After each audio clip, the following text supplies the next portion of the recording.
अस्सलाम वालेकुम, कैसे हैं सब? आई होप सब ठीक होंगे। तो यहाँ मैं बना रही थी सुबह के टाइम भिंडियाँ, जो कि मैं लास्ट व्लॉग में आपको दिखाया था, मैं लेकर आई थी। तो यहाँ मैंने प्याज को पहले थोड़ा सा नरम कर लिया था, उसके बाद टमाटर और हरी मिर्चें काट के डाली थी। और यहाँ भिंडियों को मैंने धोकर अच्छी तरह खुशक करके तो काट के रख लिया। तो एक भी मेरी भिंडी ख़राब नहीं निकली थी।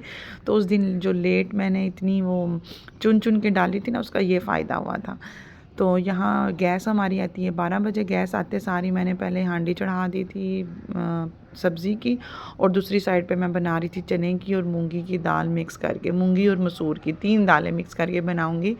रात को फैसल बारबेक्यू लेकर आए थे बच्चों के लिए, जो कि इन्होंने नहीं खाया था। 1 पीस तो फिर खाया था, 1.5 पीस तकरीबन पड़ा हुआ था। तो मैंने क्या किया, उसको श्रेड करके ना, तो मैंने कहा चलो मैं इसमें दाल में डाल लेती हूँ। तो इसलिए पहले मैं मसाला उसका बना रही थी एक साइड पे।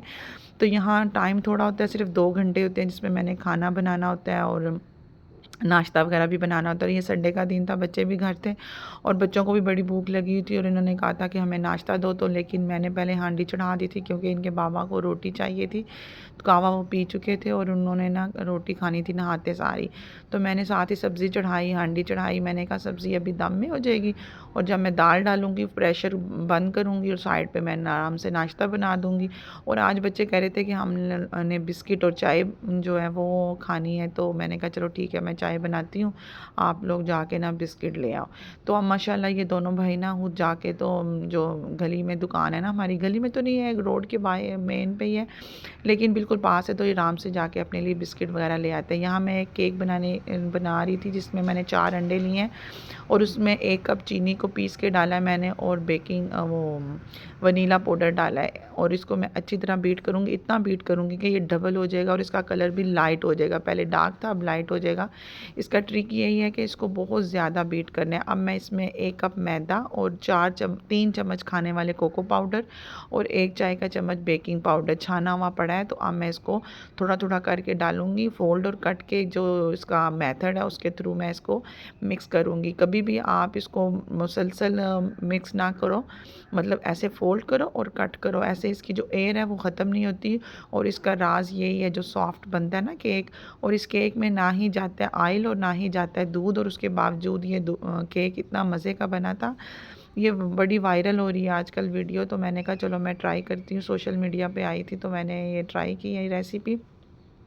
तो यहाँ ये बैटर मेरा बिल्कुल मिक्स हो गया था और मैंने वो अवन की ट्रे में इसको बेक कर लिया था, क्योंकि मैंने इसका स्विस रोल बनाना था। तो मैं यहाँ आपको दिखा रही हूँ कि इतना ये सॉफ्ट था, जैसे वो स्पंज नहीं होता, बिल्कुल वैसा था और लाइट वेट था। यहाँ मैं इसको फ़ोल्ड करके रख दूँगी ठंडा करने के लिए। अब मेरे पास कल की जो थोड़ी आइसिंग बची हुई थी ना, पहले मैं दूध जो है ना वो सारे केक के ऊपर डालूँगी ताकि ये सॉफ्ट रहे। उसके ऊपर जो कल मेरी क्रीम बची थी ना कॉफ़ी वाली, वो पड़ी थी, तो वो मैंने इसके ऊपर पहले लगा दी। अब मैं निशान लगाऊंगी और अब इसको लंबा लंबा मैं काट लूँगी। मेरे पास ज़्यादा टूल्स नहीं है बेकिंग वाले, क्योंकि प्रॉपर बेकिंग शेफ़ तो मैं हूँ नहीं। तो ऐसे ना मैं इसको उसकी लंबी पट्टियाँ जो है ना वो जोड़ के इसको ऐसे सर्कल बना, ऐसे भी खाओ तो बड़ा मज़ेदार है। लेकिन मेरे पास चॉकलेट नहीं थी, तो मैंने कहा चलो मैं ना चॉकलेट सिरप बनाती हूँ, या कह लें इसकी गिनाश बनाती हूँ। तो मैंने उसके लिए दूध लिया था, दूध में मैंने कोको पाउडर डाल दिया था और थोड़ा सा मक्खन डाल के इसको मैं पका लूँगी थिक होने तक। जब थिक हो जाएगा तो मैं इसको उतार लूँगी और मैं केक के ऊपर या साइडों पे आप इसको लगा सकते हैं। तो फाइनल लुक मैं नहीं दिखा सकी थी, क्योंकि हमारी यहाँ ना वो लाइट ऑफ हो गई थी, तो बस मेरे जहन से निकल गया। उसके बाद बच्चों ने काट के खा लिया, तो मुझे बाद में याद आया था। बहरहाल यहाँ ये मेरी गिनाश जो थी वो रेडी थी, तो मैं केक के ऊपर लगा लूँगी। और ये बड़ा सॉफ्ट और बड़ा मज़े का बना था। और अब्दुर्रहमान जो है ना, ये मिल नहीं रहा था मुझे। मैंने कहा इसकी आवाज़ आ रही है पर ये नज़र नहीं आ रहा। जब देखा तो वो साइड टेबल के अंदर था, और ये देखें ये कैसे अंदर जा रहा। बाद में मैंने इसकी वीडियो बनाई है कि ये कैसे जाता है और ये खुद ही खिड़की बंद कर लेता है। और मैं समझ रही थी ये बेड के नीचे है। ये इतना शरारती बच्चा, किसी बाजीगर की औलाद ना हो तो सारा अंदर चला गया। तो बस इसकी ये छोटी छोटी जो है ना शरारतें सारा दिन ही चलती हैं और ये काम भी बड़े ख़राब करता है। उसके बाद मैं राबी सेंटर आ गई थी। राबी सेंटर मुझे अरबी लीलन के कपड़े लेने थे, अरबी लोन के कह लें। तो ये बड़े प्यारे प्रिंट आए हुए थे, कुछ तो लीलन के भी अंदर थे, मिक्स थे ये वाले कपड़े। तो लेकिन ये वाला पीच मुझे कलर तो बड़ा प्यारा लगा। जब उन्होंने बाहर निकाला तो उसके ऊपर लीफ इतने बड़े बड़े थे, तो मुझे इतने बड़े लीफ अच्छे नहीं लगे। मैंने कहा ये तो पर्दों वाला स्टाइल लग रहा है, वरना कलर ये बहुत प्यारा था। और मैं यहाँ से ना निकलवा के देख रही थी, तो अमूमन ना सर्दियों के काले काले कपड़े होते हैं, तो मैं चाह रही थी कोई ब्राइट कलर लूँ। ये भी कलर मुझे वैसे बड़ा अच्छा लगा था, पता नहीं मैंने ये क्यों छोड़ दिया था, मुझे ये अच्छा लग रहा था।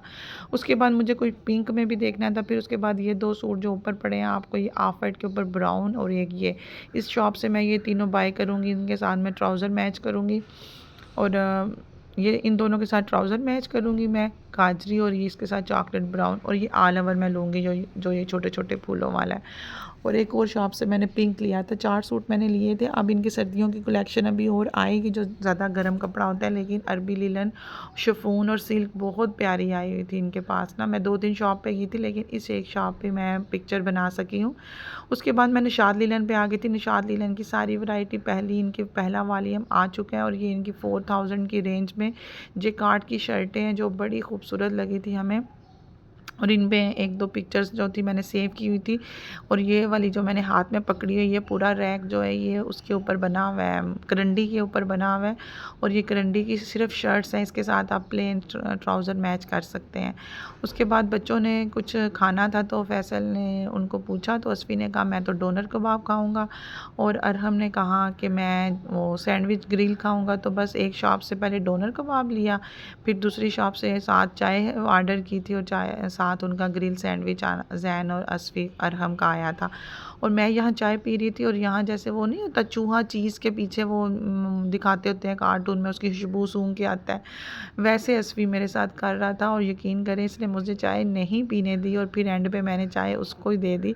मैंने कहा बेटा मुझे हज़म नहीं होगी, तुम ही पी लो। और वैसे भी मैं रात को कहवा पीती हूँ, तो मैंने कहा मैं घर जाके कहवा पीऊँगी। तो मैं तो घर से खाना खा कर आई थी, और ये देखें यहाँ ये चाय जो है ना कैसे सूंघ रहा है, तो मैंने कहा ये लो तुम ही पी लो।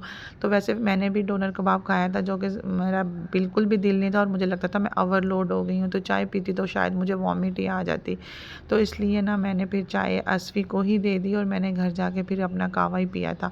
और यहाँ अरहम का फेवरेट सैंडविच था, और कैसे वो चाट चाट के खा रहा है जैसे बेचारे ने कभी खाया ना। और यहाँ फिर इनके चाचू के लिए ऑर्डर किया था बारबेक्यू का, वो अभी हो रहा था, इसलिए हम वेट कर रहे थे। घर आके मैंने मज़ेदार सा कहवा बनाया था, और ये फैटी लीवर के लिए बड़ा ज़बरदस्त था। मैंने इधर ही वेबसाइट पे देखा था। उसके अलावा ये देखें आज मैंने छोटे कमरे की सेटिंग चेंज की है, पर्दे धोए थे, और वो सारी वीडियो मैं नहीं लगा सकी क्योंकि मेरे पास कोई भी बंदा नहीं था जो मेरी वीडियो बनाता। मैंने यहाँ धो के इस्त्री करके पर्दे लगाए, नई बेडशीट बिछाई है, और मैंने ट्रेडमिल उस कोने में कर दी, और सोफ़े इधर कर दिए थे, और कमरा काफ़ी खुला और बड़ा अच्छा लग रहा था। ज़रा सी सेटिंग चेंज करो तो लगता है नया रूम बन गया।